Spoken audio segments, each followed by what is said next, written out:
Welcome back to Contemporary Black Voices right here in San Antonio, Texas, with my team, Dr. Sharon Michael Chadwell, professor, New York Times bestselling list writer, Caleb Alexander, and businessman Chris Dawkins. So when we took our break, I said I was come back and I want to talk about have we as black men failed our communities? And Chris, let me lead with you on that question. Um, I don't know if black men have definitely failed our community because I look at it as even if one is doing the right thing, we have the chance to build upon that. But we also are losing our way consistently. And there's more and more being chipped away at who we are, what we represent, and where we're going. And the only thing that I can think of as why that's happening is we don't have a leader. And when I talk about not having a leader, there's a lot of people that I talk to, especially that are black, that some of them will profess we don't need a leader. And I beg to differ because if you got a leader, my son said something to me one day, and he says, when they talk about having a boycott, that everybody's not going to go to Dillard's or go to wherever, he said, I would be willing to do that. He said, but am I going to be the only one out there? So when you don't have all the people together, when we don't have all of us saying the things that we want to say to these rappers, if we don't buy the music, if we don't do the thing, but none of us, we talk about it here, but we're not really doing anything about it. So what you're saying then is what I'm suggesting that black men have failed. Do you want to tackle that? I mean, I think the community has failed the community. So it's not just the onus on black men. I think the community as a whole. Um, you have to ask the question: the violence that's in our communities, the same number of guns that are in our community or they're in every community. It's nationwide. The availability of guns are nationwide. So why aren't young Jewish boys killing each other? And that's the question. Why aren't young Chinese American boys killing each other? And so you have Chinatown, you have homogenous communities in other areas. And so I think our community has failed our community. And again, I think it's cultural. And so we have to rebuild our community. We have to rebuild uh, what truly makes a community, our cultural connections with each other. We didn't have this problem in uh, uh, pre-integration. We didn't. And so one of the things that we had was we were a true community. The doctors lived in the community, the attorneys lived in the community, the dentists, the teachers, everyone lived in the community. Everyone was responsible for everyone's kids. We had functions, community functions, and we kind of had what I would dare say was similar to what other communities had as far as rites of passage. We don't have those in our community anymore. So, what is in our community that tells a young black man that you are now responsible for upholding your community, upholding the values of your community, upholding the reputation of your community, and you're going to go out there and you're going to make this community proud, and you're not going to go out there and do anything that's going to disgrace this community. We don't have those kind of rites of passage that tells a young man you are now a warrior for your community, and you're going to go out there and you're going to do everything you can to protect your community, protect your brothers, and to make your community proud. And so that's one of the things we don't have. We don't have the rites of passage for young women that are going to say you're going to go out there and everything you do is going to make your community proud. And so when you don't have those things, you become susceptible to a lot of the negative influences that are out there. But you're saying what I'm saying. You're saying what I'm saying. The black men aren't there doing that. They're not doing that. You mentioned rite of passage. I remember seeing a movie where they talked about the rite of passage to black kids is to be able to spend time in prison as a rite of passage. Come on. You bring up all these other communities. I don't care about those communities. I don't care about the Chinese. I don't care about the Jewish. I don't live in those communities. But the question I care is, about the future 50 years from now, The question our was community. why they don't have the same issues. See, it kind of goes back to that discussion we had a week or two ago about integration. Prior to integration, we had unity within the community. We had those points of references to where our kids can say, well, I want to be like Mr. Sam, Mr. Joe, Mr. Williams. We had rites of passage ceremonies going on in there. We knew where to go in those communities. Then when we wanted access to resources that we did not believe were in our community or were not in our community, that's when the push for integration came. And when we integrated, we gave up some sense of advocacy on our end. Okay, I can't relate to that because, I don't know, fortunately or unfortunately, I never lived in a segregated community. I lived in Saginaw, Michigan, and it was integrated. Everything was integrated there. But I do know we had the same kind of community, like the NACP, Boy Scouts, and things like that. So That's- I'm not so sure. See- I shouldn't talk to it because I didn't live in that segregated community. But as far as I can see, that's not the reason why we're having so many problems. But it's those points of references. Here in San Antonio, and I live ordered by SeaWorld, okay? I'm a military brat. So my experiences is going to be a heck of a lot different Right. than anybody else, You okay? lived in an integrated community. I all live in your an life. integrated community. And so when we moved to San Antonio, well, we were the only black family in an all Hispanic community. But my parents would take us to the traditional East Side when you saw the big houses, the clean lawns, the churches and everything. You got your hair done here, you can buy your purses here, you had your dentist on East Houston Street that we would come see.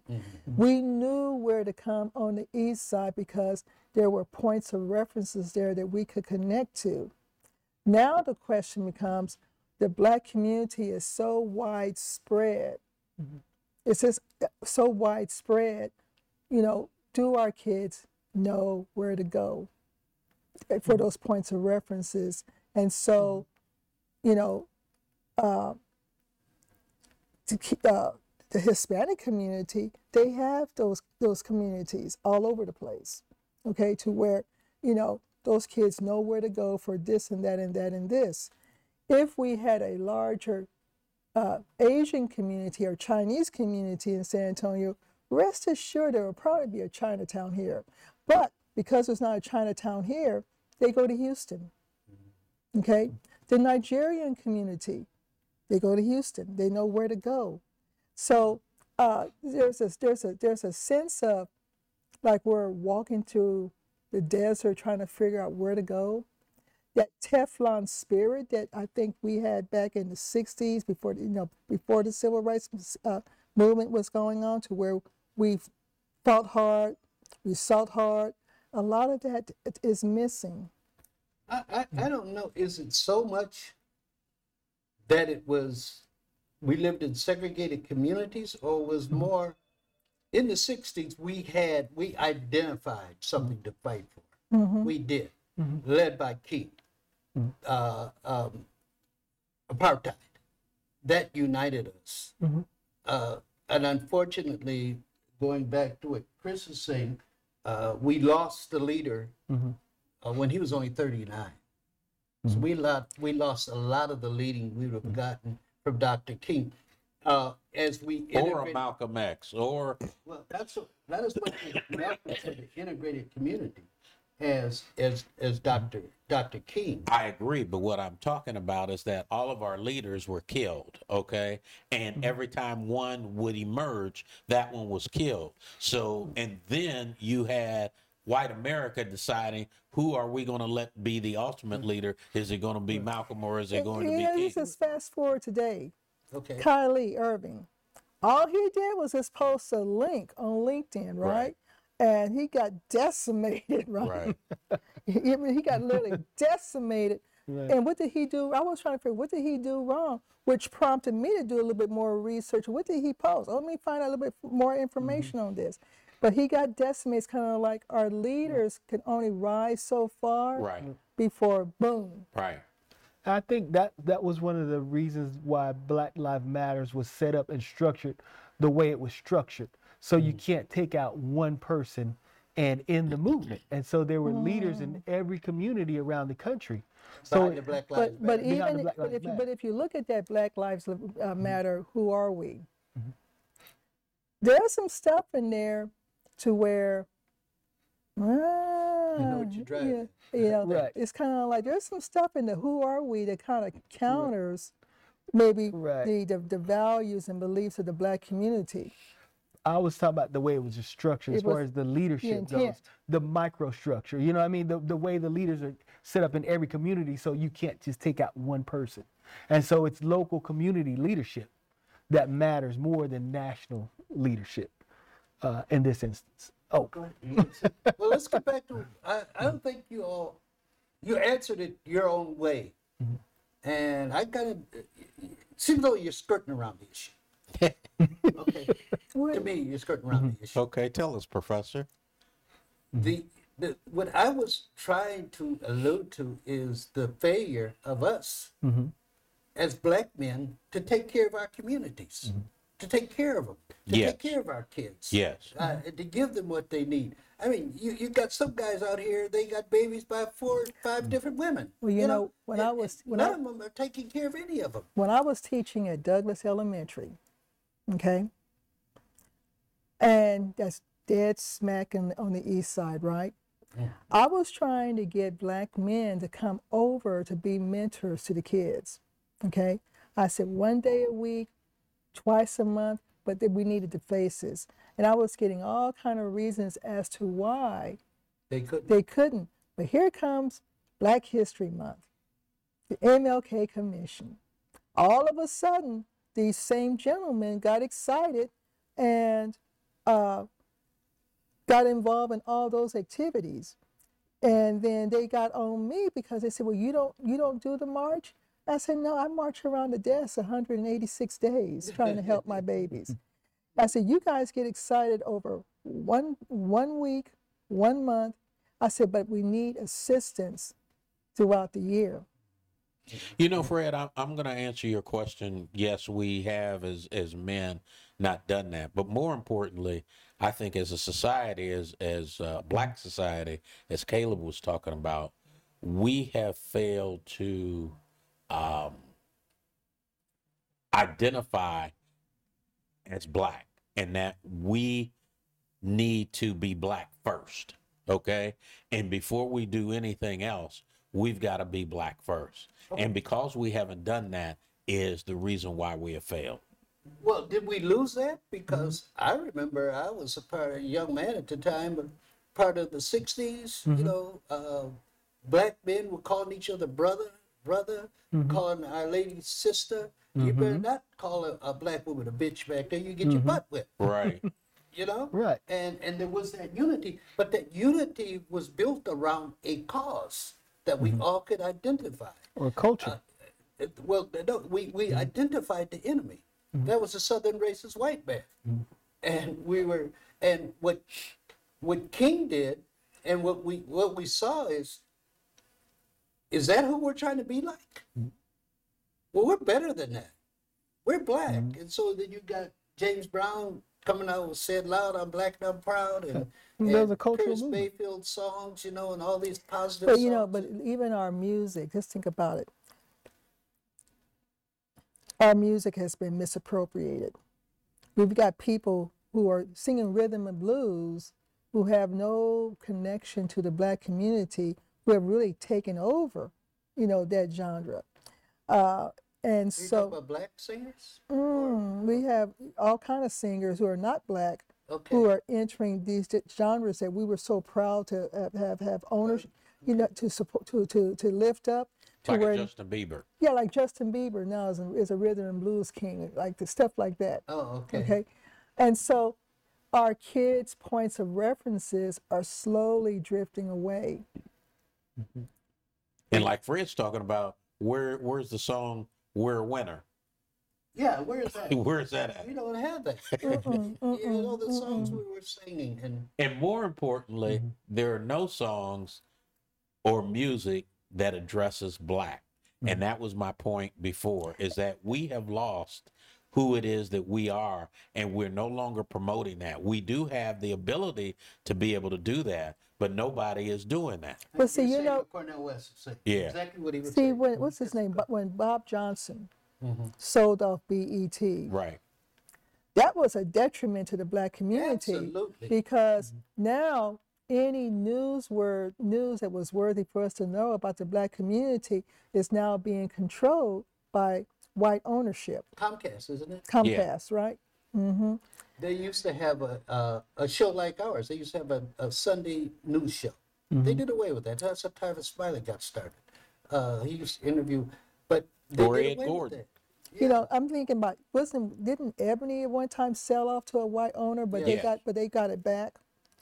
Oh, did they get it back? No, I think they're now owned by somebody out of Austin. Oh, okay. And then Essence Magazine. Now, Essence Magazine was the black woman's go-to Right. Bible, Right. right? Then it got into white ownership, and then a lot of the ads changed in I'm gonna call it the Bible, in essence, also reflecting other groups. And then it got back to black ownership. But it's kind of like we sell away our intellectual knowledge Yeah, to we other do. groups. And then when things come up to where we say, well, why can't we do this? It's kind of like we don't have that spirit of staying true to the cause 100% of the time. You Agreed. say, yes, selling away. When you said that, it made me think selling away our cultural connection to our cultural roots. That's what's happening with So To our it's, cultural and I mean, it was the same. oppressors. our cultural roots. No, Yeah. but it was the same. It was the same point that Dr. West made. The more you advance or try to advance economically, the farther away you get from your culture. Absolutely. It's the same exact point. Yeah, The same absolutely. exact point. It was a beautiful way he put it. Now, I same just wish everyone could watch that interview with him here at the college here at San Antonio. San Antonio College. Yeah. So we're gonna we've been all over the place. Yeah, we today. touch on We've been yes. we were supposed- Electrified. the topic for today was the mass shootings. mass The black shooting. So, community. Yeah, that's okay though. So- So we're gonna take a break, but when we come back, since we've been all over the place, I'll give each one of you a couple minutes to talk about whatever you want. That's part of who we are, contemporary Black voices. And we'll be right back with you.